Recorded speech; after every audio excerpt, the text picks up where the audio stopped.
La vida de Jardiel Poncela, no solamente su vida, su obra, es quizá hoy, en el 2017, una obra y una vida desconocida, sobre todo su vida.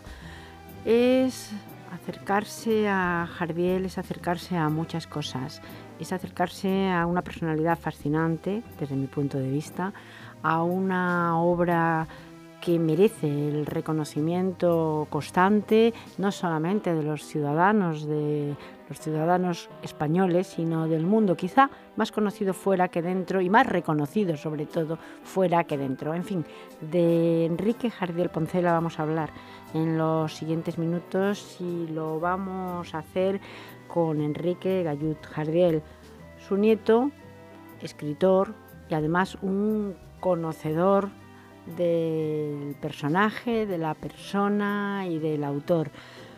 Ello nos lo demuestran sus libros. Él ha escrito mucho, pero sobre Jardiel también ha escrito mucho. El teatro inverosímil, Jardiel, la risa inteligente, la ajetreada vida de un maestro del humor o el cine de Jardiel Poncela. Son libros que Enrique Gayut Jardiel ha escrito sobre su abuelo. Bienvenido, lo primero. Muchas gracias. He dicho al principio que quizá, y es una apreciación mía, Enrique Jardiel Poncela no sea hoy tan reconocido como debiera. ¿Es así? En parte es así. Lo que sucede con Jardiel es que es un autor famoso, pero poco conocido. Mucha gente ha oído su nombre, pero no todo el mundo, o muy poca gente en ese sentido, conoce sus novelas, conoce su producción. Por ejemplo, baste la muestra de que se le tiene principalmente como un autor de teatro, y efectivamente lo fue. Él renovó el teatro humorístico, tiene una producción teatral interesante, pero también en su momento pues obtuvo mucha fama como novelista y además escribió todo tipo de escritos. Es muy curioso porque él escribe desde el año 1920, publica en diversos periódicos y en diversas revistas cuentos, pues a veces 2 por semana, llega a un número de más de 500 piezas cortas entre cuentos y artículos. Y luego en el año 27, cuando estrena su primera obra grande, por decirlo así, pues se dice, ha empezado aquí la carrera de Jardiel, o eso dicen los críticos, y se ignora esa producción cuentística de Jardiel, que son más de 500 títulos. Hay otros autores, Maupassant, Borges, magníficos cuentistas, que no tienen en absoluto tanto número. A Jardiel no se le ha reconocido esa otra labor. Fue un hombre que vivió la literatura en todos sus aspectos, tocó todos los géneros, le gustaba mucho, vivía, por decirlo así, en la literatura, no únicamente porque trabajaba muchas horas al día escribiendo, como demuestra su ingente producción, y estaba siempre o bien escribiendo o bien montando las obras que escribía, sino participando en todo tipo de actividad literaria, viendo a estrenos, leyendo libros, haciendo críticas, participando en tertulias literarias, y luego en su vida diaria pues era también una persona muy dada a estar todo el tiempo literaturizando, ¿no?, la conversación, como se ha dicho.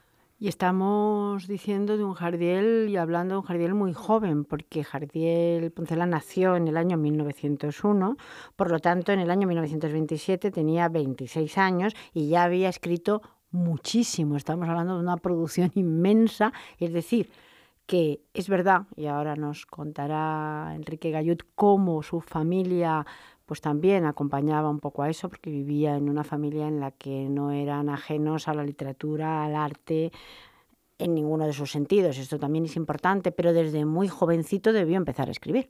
Sí, él era realmente un escritor nato, empezó a escribir muy joven. Lo que sucede es que su madre, que era una pintora, bueno, pues de cierto renombre en su momento, tenía un espíritu muy crítico y todo lo que el niño o el adolescente Jardiel iba escribiendo, pues ella iba rompiéndolo, ¿no?, con un criterio literario pues como muy estricto. Esto fue bueno para él porque le dio un sentido de perfeccionismo, ¿no? Y entonces esto él lo demuestra porque él empieza a escribir teatro muy joven, escribe más de 70 obras en colaboración con otra persona antes del año 27, y entonces en el año 27 decide que esas obras que ha escrito en colaboración con otro autor y de las cuales se han estrenado pues a lo mejor una docena sin excesivo éxito no son buenas y las repudia y dice, estas no son mías, se las cede gratuitamente a su colaborador, a Serafín Adame, y dice, ahora voy a empezar yo a escribir con mi nombre y voy a hacer un teatro mejor.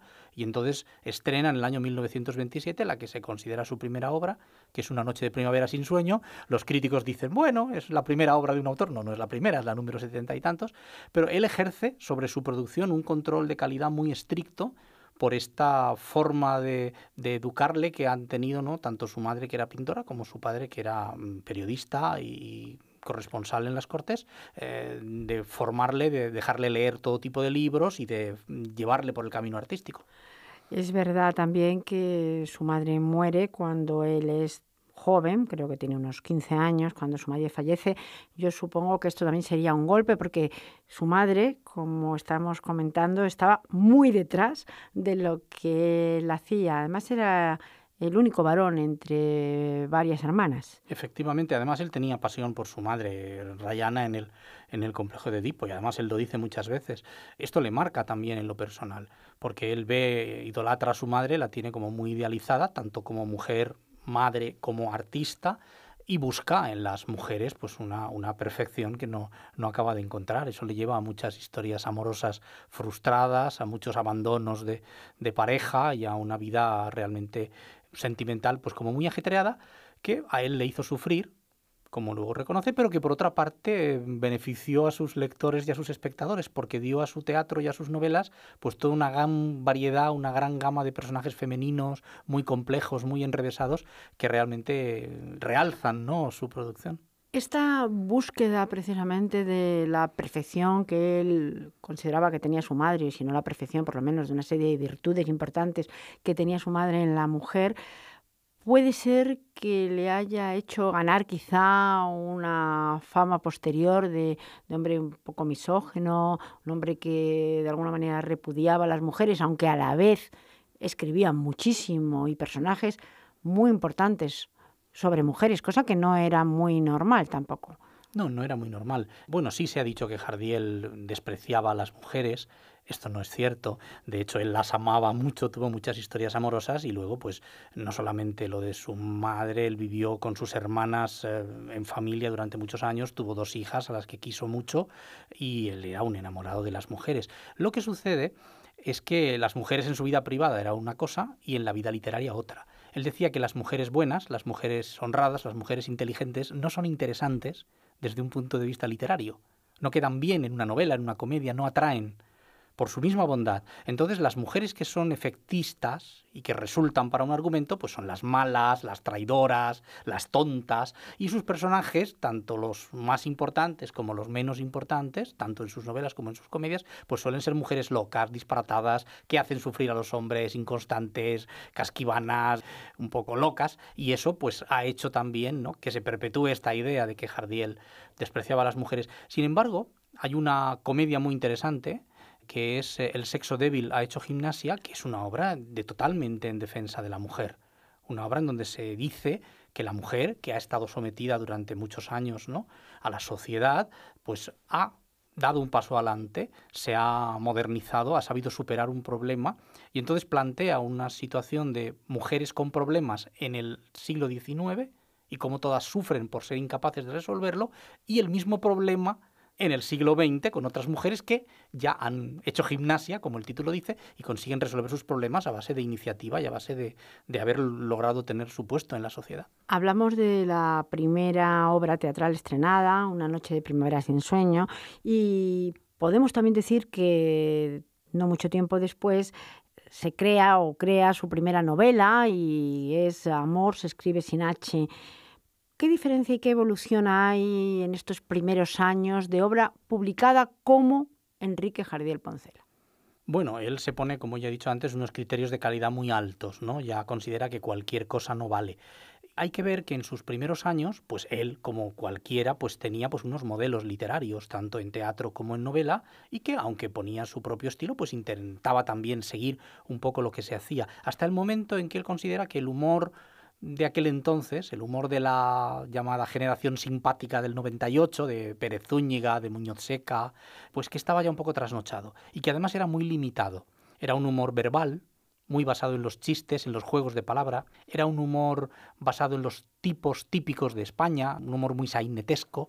Era un humor que no era ni traducible ni exportable, que no se podía entender fuera de España.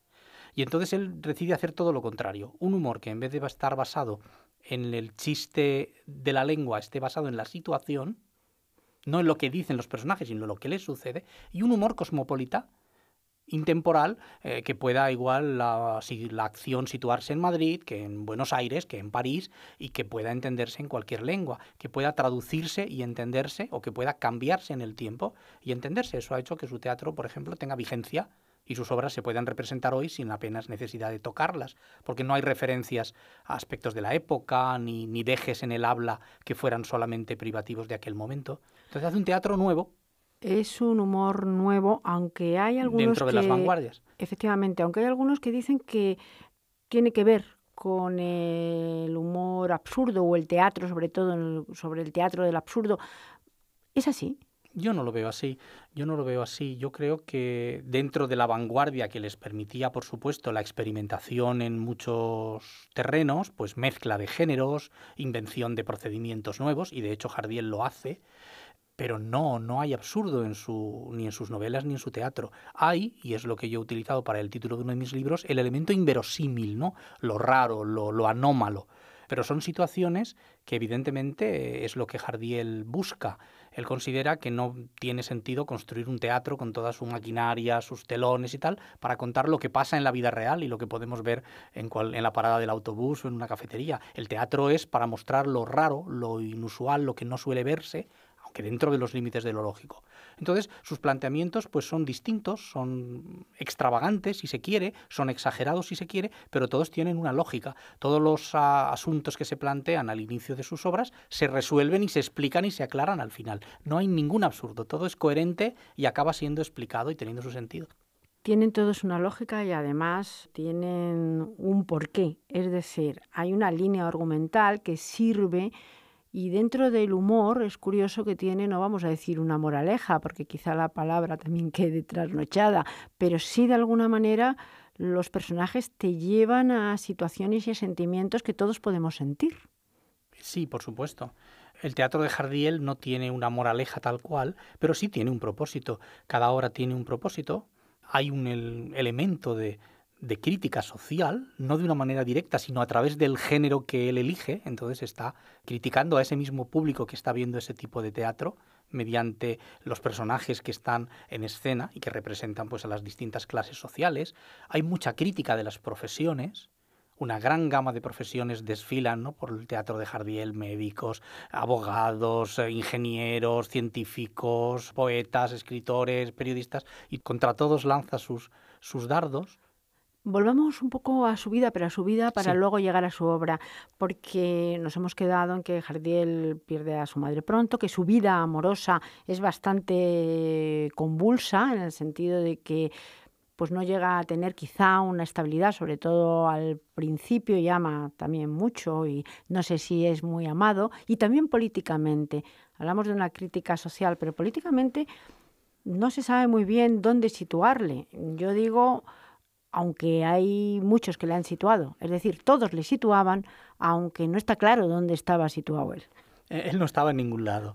Él se declaró a sí mismo ecléctico, dijo que le gustaban pues aspectos de las ideas más conservadoras y igual aspectos de las ideas más progresistas. De hecho, en la que él considera su obra más importante, y así lo dice, que es la novela La Tournée de Dios, hace un discurso crítico muy duro contra las izquierdas y contra las derechas, ¿no? De alguna manera critica a la humanidad en todas sus vertientes y en todos sus extremos ideológicos, lo que hace que las novelas suyas sean prohibidas tanto por las izquierdas durante la República como por las derechas durante la época de Franco. Es una cuestión muy curiosa.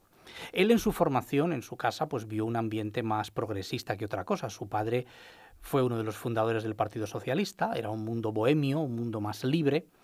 Lo que sucede es que durante la República pues las izquierdas le persiguieron con falsas acusaciones, le llevaron a una checa, estuvieron a punto de matarle, le robaron el coche, profanaron la tumba de su madre, en circunstancias personales que él hizo que se volviera, y así lo dice, no antiizquierdista, sino antiizquierdista de las izquierdas estas, por decirlo así.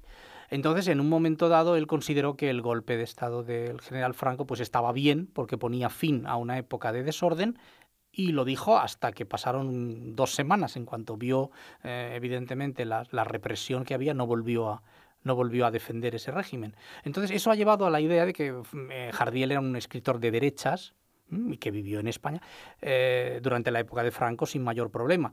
sin mayor problema porque no le encarcelaron, ya que no había ningún motivo para ello, pero sí fue un objeto de censura y de crítica. Fue considerado un rojo por el gobierno de Franco, sus obras fueron perseguidas por la censura, por la Iglesia, y realmente no tuvo ninguna ayuda estatal, sino todo lo contrario, y bueno, pues él se consideró una persona individualista, sin ninguna ideología. Y de hecho hay que decir que él murió en 1952, murió bastante joven y murió poco dejado por todos, desde luego por las instituciones y por la administración. No, murió en la más extrema pobreza, eso es algo que no es ningún secreto. Estaba enfermo, él tenía un cáncer desde los últimos 7 años, le costaba trabajar, ya no podía escribir al ritmo que lo hacía, y vivió los últimos años con grandes esfuerzos, escribiendo un artículo para publicarlo, y con el dinero que pagaban por el artículo ese día se hacía la compra en la casa, o sea, se vivía completamente al día en aquella casa, y ninguna institución pensó en absoluto en ayudarle. En otro país, un artista de su categoría tendría una pensión del gobierno para poder comer, ¿no?, para vivir con un mínimo de dignidad. Es curioso porque si hablamos de estos últimos años enfermo de su vida, pues desde lo que tenía 40 y pocos años, es decir, era un hombre joven, también perdió a su padre entonces y le causó un gran dolor que quizá le afectara, pero él seguía escribiendo humor y con humor, y no solamente en sus novelas o en su teatro, aunque también hay que decir que hacía poesía quizá más desconocida, sino en lo que decía. Yo a veces tengo al lado un libro de cosas que decía Jardiel Poncela porque me animan y simplemente leo y son frases. Pero son frases que me cínicas, llegan. Muchas veces son divertidas, pero muy cínicas. Él se hizo famoso también en el terreno de los aforismos, y de hecho pues se siguen repitiendo. Publicó varios libros de aforismos. Él en el inicio de su carrera literaria pues tocó temas serios, ¿no? Le interesaban pues todos los misterios de ultratumba, el más allá, era la época aquella, ¿no?, de Rosso de Luna y del ocultismo, de la teosofía, de todas estas cosas, pero en un momento dado él cambió, ¿no?, de perspectiva, ¿no?, y empezó a ver el mundo desde el prisma del humor, y ya desde ahí no volvió a bajarse, pese a los sufrimientos que pudiera tener en su vida, que los tuvo, pero siempre contemplaba la vida, ¿no?, desde esa perspectiva, y eso creo que le ayudó no solo a ser más feliz, sino también a producir algo de más calidad. Si hubiera seguido por el camino serio, igual su obra no sería tan interesante. Yo desde aquí, de los pocos minutos que ya nos quedan, lo que me gustaría es que recomendáramos la lectura de Enrique Jardiel Poncela. Quizá podríamos decir algunos nombres. Yo, por ejemplo, tengo a la cabecera de mi cama Cuatro corazones con freno y marcha atrás. La tengo y abro y cierro y la leo muy constantemente. Casi me la sé. Podríamos hablar de otras obras y de cómo aquellos que no le conocen se pueden acercar hoy a Enrique Jardiel Poncela. Bien, se podrían mencionar muchas obras.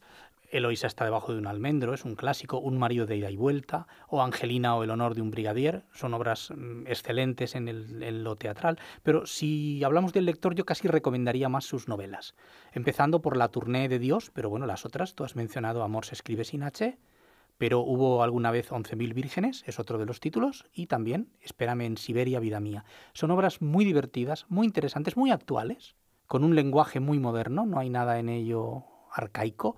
El lector contemporáneo puede disfrutarlas, y son obras en donde se muestra una visión del mundo muy amplia y una gran cantidad de temas, y creo que pueden interesar a todos. Decir también, y casi para acabar, que Jardiel Poncela era tan visual que el cine, y no lo hemos mencionado, pero me gustaría mencionarlo, también le llamó y estuvo en Estados Unidos y hizo cine, porque el cine y sus obras yo creo que estaban muy ligados. Sí, el suyo es un teatro muy cinematográfico y tenía una visión muy clara. No él solo, todos los de su generación participaron de este interés. El cine está muy ligado a las vanguardias, y en el teatro él intentó llevar ese elemento cinematográfico, ¿no?, con una gran elaboración de decorados que él mismo diseñaba, con un concepto de gran espectáculo, una idea muy barroca del teatro, en donde todo iba en función de la obra, en donde vestuario, escenografía, luces, efectos de sonido, proyecciones, todo tipo de cosas, ¿no?, pues ayudaban a mejorar el producto, y eso era una consecuencia de lo que él aprendió en Hollywood cuando estuvo allí desde el año 33 al 35. Poco tiempo para hablar de un gran autor, pero ahí está nuestro homenaje desde aquí a Enrique Jardiel Poncela. Muchísimas gracias. A vosotros.